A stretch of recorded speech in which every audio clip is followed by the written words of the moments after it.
All right, y'all. Here we go again. It's your favorite girl. I know, I know. So let's get right into it because they always try to clean up what everyone heard. Okay. So this says Karine Jean Perry suggests Biden's garbage comment was taken out of context. Was taken out of context. Okay. Let's just dive into the video and let's see what she has to say now. Let's get into it. So he was regarding to the comedian, and I quote, "I referred to the hateful rhetoric about Puerto Rico spewed by Trump's supporter at his Madison Square Garden rally as garbage, which is the only word I can think of to describe it. His demonization of Latinos is unconscionable.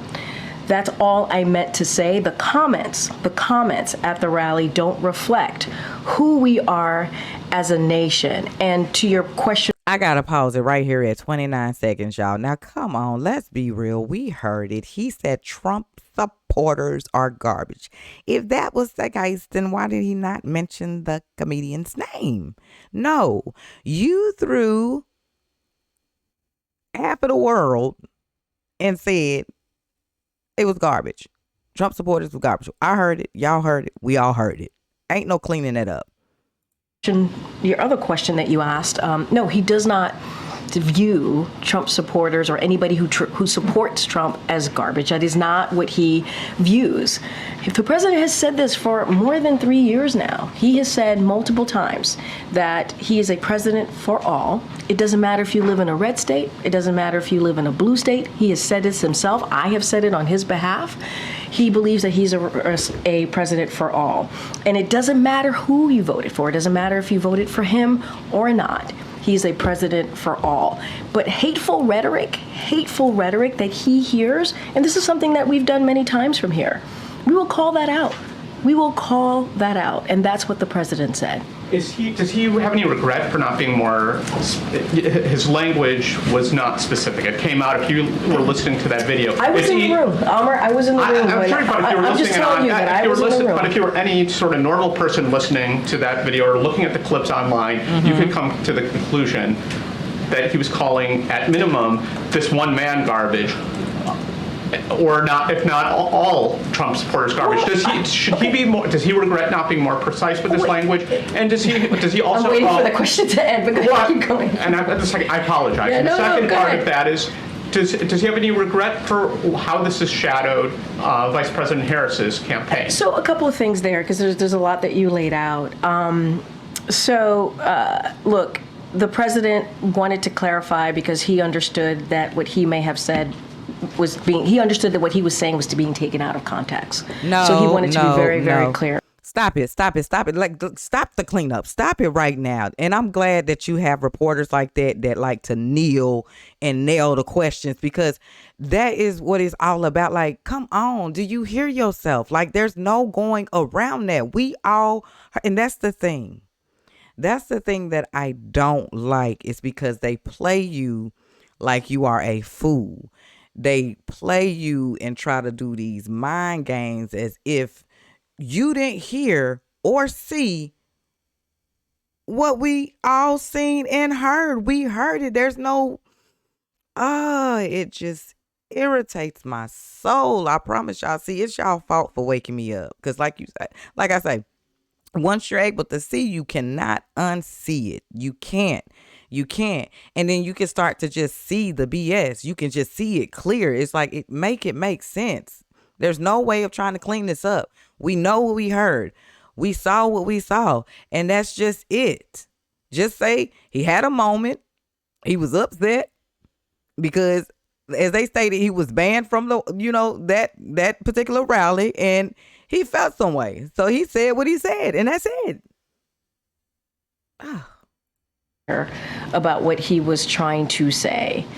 And I just read that out once over. Yeah. You all have the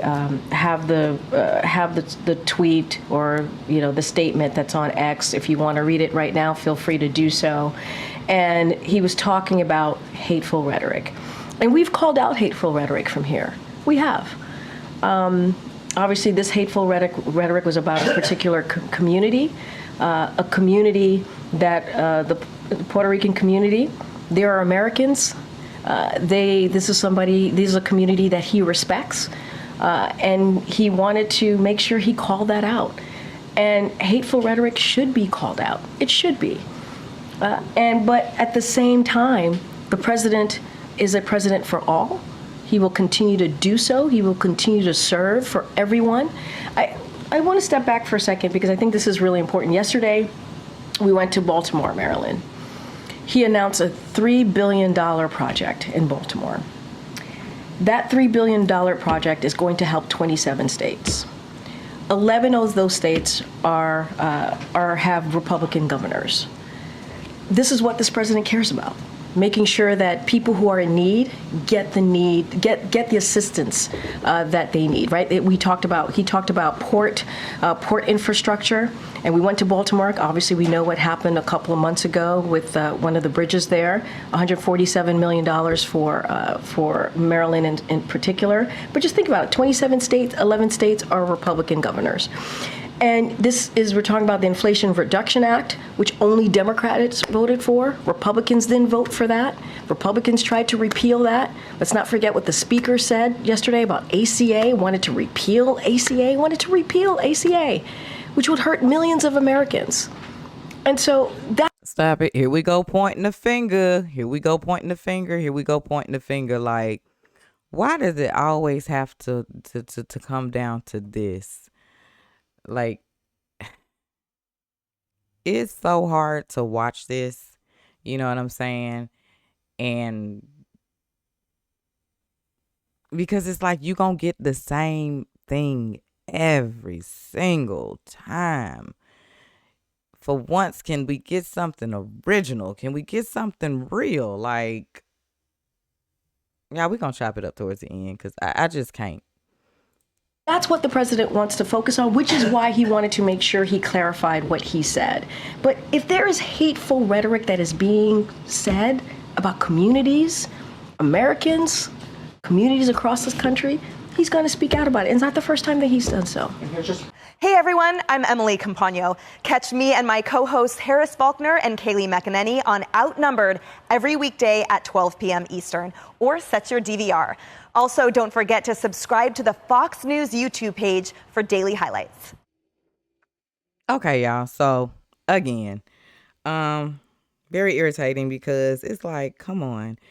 If we are the garbage crew, then they are definitely the cleanup crew, because that's what they try to do, clean up the mess that was created. Okay, so they the cleanup crew. Ain't no cleaning that up. Come on. And then she keeps going back to the comedian and stuff like that. But baby, he mentioned that comedian's name. He said Trump supporters was garbage. Okay, y'all don't forget that. We seen the video. Come on now. But that's what they do, and that's what she does. You know what I'm saying? She's just doing her job. At the end of the day, she's just doing her job, and that was that. That's what you just got, y'all. What we just seen. Anywho, y'all get out there and go vote. We got to. Well, I've done it already. I've secured my vote. Okay. If you haven't already, go and go now. If you're not doing nothing and you can get up and go do it. It's very, very important. Y'all see what's going on right in front of your eyes. And if you can look at this and say, oh, I don't see a problem. I don't see a problem. You, my friend, are the problem. Okay? You are the problem. Get up, get out, and go do what needs to be done. Bottom line, I'm out.